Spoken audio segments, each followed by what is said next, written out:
Hello once again. We are today going to learn design of rigid flange coupling.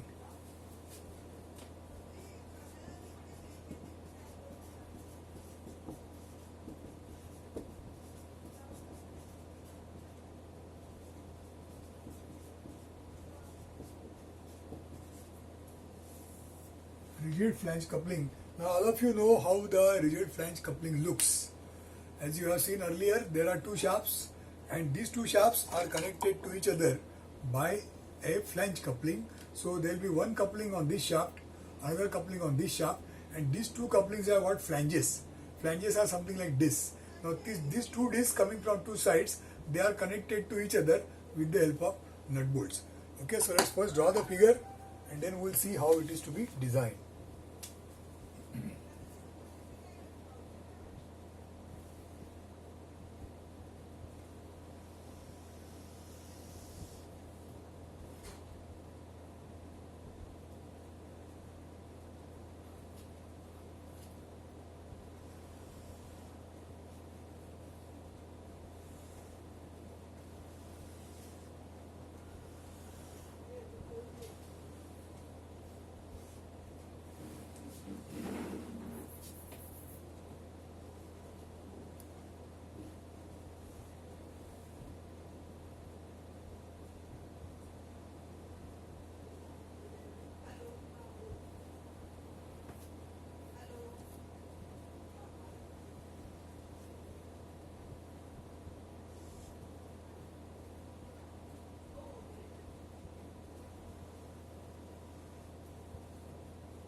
Okay, so this is the figure of a rigid flange coupling. One shaft is here, other shaft is here. These two shafts we want to connect. So what is done is, this is similar to sleeve. Like in the last time we have seen muff coupling where the two shafts were like this only, but the sleeve was common for them. Now here the two sleeves are different, and in addition to that the sleeve is given a flange shape. So this shape is called as a flange shape. So two such sleeves, that means two such basic couplings, they are having their own flanges. These two flanges are brought together and they are connected by nut bolts. This is a bolt, this is a nut. And for the purpose of location, because the axis should be in one line, there is a small step, 1 or 2 mm step is given here, so that both the flanges will be properly aligned. So this is how the joint is formed, and now the power gets transmitted from one shaft to another. So we are given certain things. We are given power, we are given speed, and then of course the different stresses, FT design, etc. They are all given, and then we are asked to find out all the dimensions. Find all dimensions which are shown. Okay, so this is how the exercise is going to be, and then we are now going to learn how to solve this. So we begin with to find shaft diameter.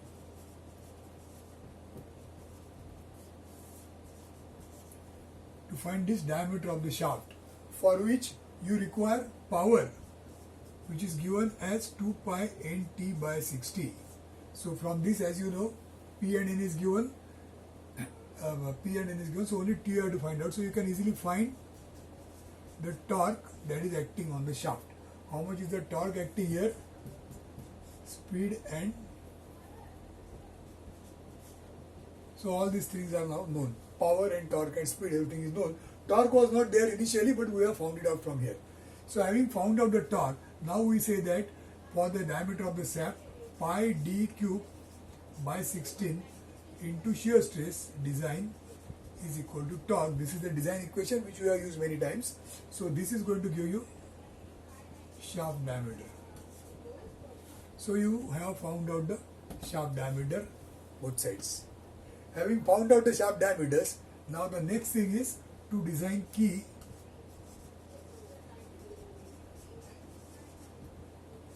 Now this exercise we have already done earlier. So W and T and L. L is the length of the key. Now here I am showing key slightly more in excess, but the functional key is the one which is inside the coupling. So that's why the length of the key, what we have said, that is same as what length is inside, and the actual length of the key will be slightly more. So we are calculating L as the length of the key plus maybe 2 mm extra, 2 to 3 mm extra.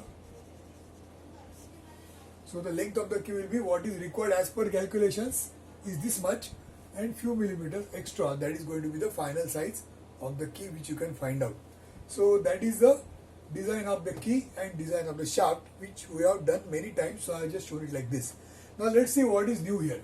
Now after doing this much, next thing is to find out the hub size. Now this is called the hub, and this is called as a flange. So there is one hub and there is one flange. Let's see how this is done.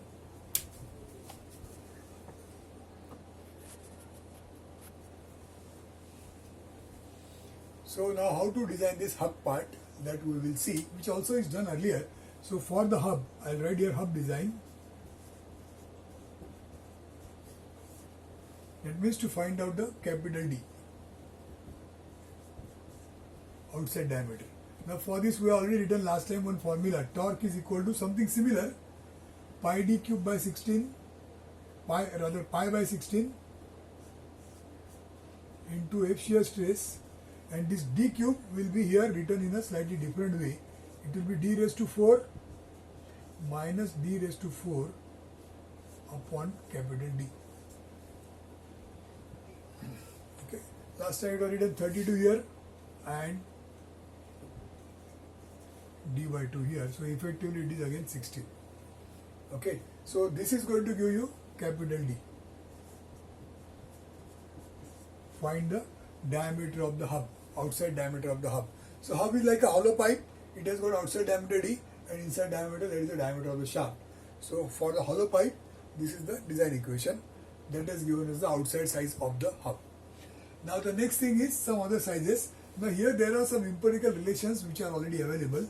As per empirical relations, let D1, that means the pitch circle diameter, this is the PCD, pitch circle diameter of the bolts, that is already decided as 3 times D. So it is taken as 3 times the diameter, 3 times the shaft diameter, and at the same time the outside diameter D2 is taken as 4 times the diameter. So we have got the dimensions by this calculation straight away. Now they are to be checked.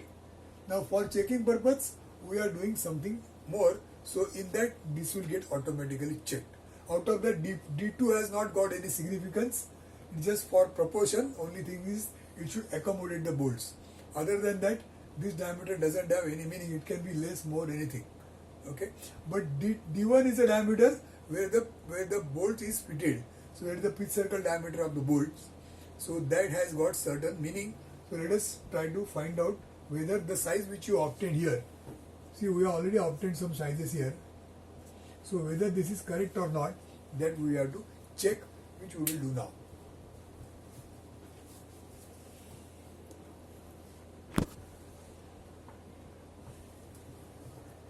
Okay, so after doing this flange part, now let us design this. After doing the hub part, now let us design the flange. So design of flange is the next, which is going to decide certain sizes, especially the thickness of the flange will be decided, and some other things also get automatically checked. Now this thickness of the flange, what is the role of this thickness? How important is this thickness? That is what is to be decided by a suitable stress equation. Now this flange thickness will fail by what method? What is going to be the mode of failure of this particular thickness? That is what we have to think over. Now as we have already discussed earlier, what we do is we exaggerate. We just make this very thin so that we can start imagining that this is the way it is going to break. Okay, so that perception comes if you exaggerate. So suppose I reduce this thickness very less, make it very less, and under that very less thickness condition I am tying it, and then we are trying to rotate. How the power transmits? Power transmits from the shaft to the key, to the hub, to the flange, and then to the rest of the part. Now when it goes from the hub to the flange, this is the place where the power is transmitted. Now if this part is very thin, what will happen is when you start rotating, when this particular hub is rotating, the rotation should carry forward in the flanges. So flange and hub should be integral, so that when you rotate, this whole thing will remain as it is and it will rotate. But suppose this is very thin, what will happen is it will break. Because it is very thin, the torque is so high that torque it will not be able to transmit further, and it will break from this place. It will break from here. So if that is the way, then it is what kind of failure it is going to be? This is a shear failure of the flange. So the criteria of failure is shear failure. So what we now write is the design equation is F shear design is equal to F shear design equal to, that means the shear failure, if it is to take place, it will be force upon area as usual, standard formula. Out of that, what is going to be the force acting here? Now this force you have to calculate. How you will calculate that? We already know that some torque is acting here. On this entire flange, certain torque is acting. Now what is torque? Torque is force into distance. So this force here is equal to torque upon the distance. So distance is the radius. Radius is d by 2. So torque upon divided by d by 2. Torque divided by radius. This radius d by 2 is going to be the force that is acting at this point. Now this force is causing a shear failure, and the resisting area is this area. How much is this area? It is circumference, that is pi d, pi capital D, and then length. So pi into d into length. Now length is the thickness TF, which is what we wanted to design. So we have brought into picture the dimension TF, which is unknown, and rest everything is known. So because all other things are known, you can find out TF. So you can decide how much is going to be the thickness of the flange. Okay. Now having done this, next thing is going to be now the design of bolts.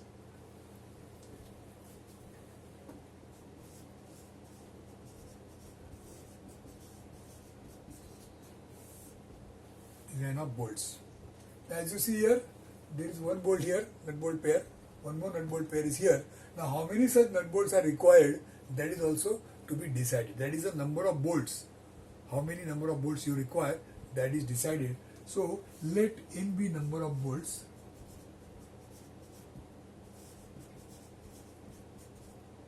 and this is given by one standard table which says that n is equal to, I'll write here, n and d.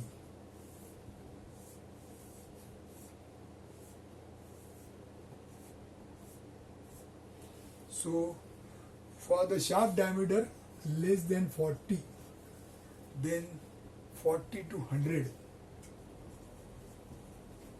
then 100 to, certain ranges are given, 180, number of bolts are 3, 4, 6, etc. So there is one table. So we are using now this table. So in our case, whatever is the shaft diameter which is coming, according to that shaft diameter, we are going to decide how many number of bolts are there. So number of bolts as per the table, we will obtain how much they are supposed to be. Now having seen the number of bolts, what are we going to do next? What is the role of this bolt? Now as you see, the power gets transmitted from this shaft to this shaft. How it is transmitted? From the shaft to the key, from the key to the hub, from the hub to the flange, from the flange to through the bolt, the power is going on the other side. So this flange to this hub to this key to this shaft, and then it will go out. That is how the power transmission is taking place. That means this bolt is transmitting the power from one flange to another, and that it is doing through its body, and that will fail if the size is not sufficient. How it will fail? Suppose this is very thin, very very thin, and when you start rotating this, what will happen? It will break from here.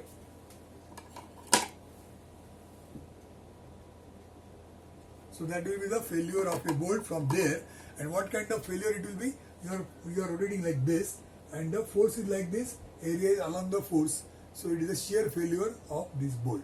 So the bolts will fail in shear, and now we are going to write equation for the shear.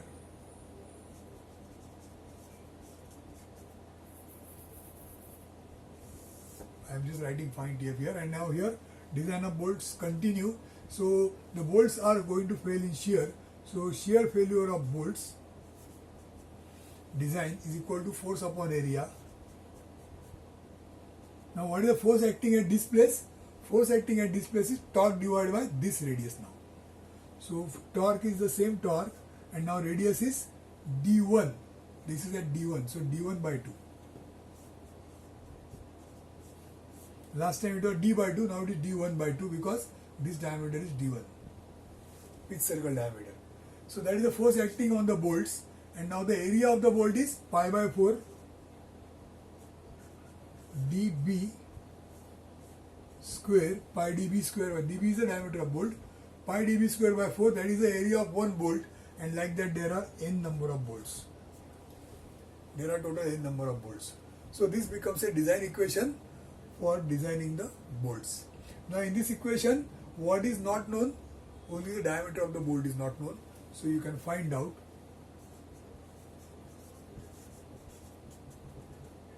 how many millimeters is going to be the diameter of the bolts which you require here. And of course you have to round this off. Suppose it comes 5.7, so you will not get any bolt of 5.7 diameter. So the next size is 6 mm. See, the bolts are available in the sizes which change in the range of say like 4, 6. Now it is in the steps of 2 up to some 20 mm, and after 20 mm the size changes to some different scale. So in the steps of 2 you can get 4, 6, 8, 10, 12 and so on. So accordingly you can select the diameter of the bolt to be used here, and n is the number of bolts. Now having done this, whatever size you have decided dB, is it sufficient? Now here equation says that it will not fail in shear if this is the size, which is what is done. But then is this the only failure? Is the bolt going to fail only by shear, or it can also fail by some other means? That is also to be checked. Now as you see here, this bolt surface is coming in contact with the hole of the flange. So suppose this is the hole and this is a bolt. So when the bolt is rotating, the bolt is carrying the flange with it, or the flange is carrying the bolt with it. So the contact surface between the flange and the bolt, there is going to be a contact stress. So that stress is like a crushing stress. So at this place there is going to be a crushing stress, which we have not taken into consideration, but the bolt size is already decided. So now we will check the crushing stresses that are induced. So checking for crushing stresses.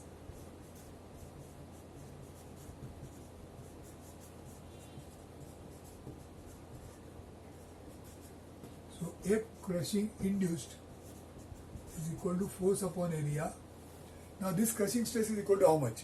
Force acting here is same. So T upon d1 by 2, that is the force acting. And what is the resisting area going to be? The resisting area is going to be the diameter into the thickness. So that we have seen earlier, called as projected area. So dB into thickness of flange into number of bolts, because there are n number of bolts doing all this. So this becomes now the design equation.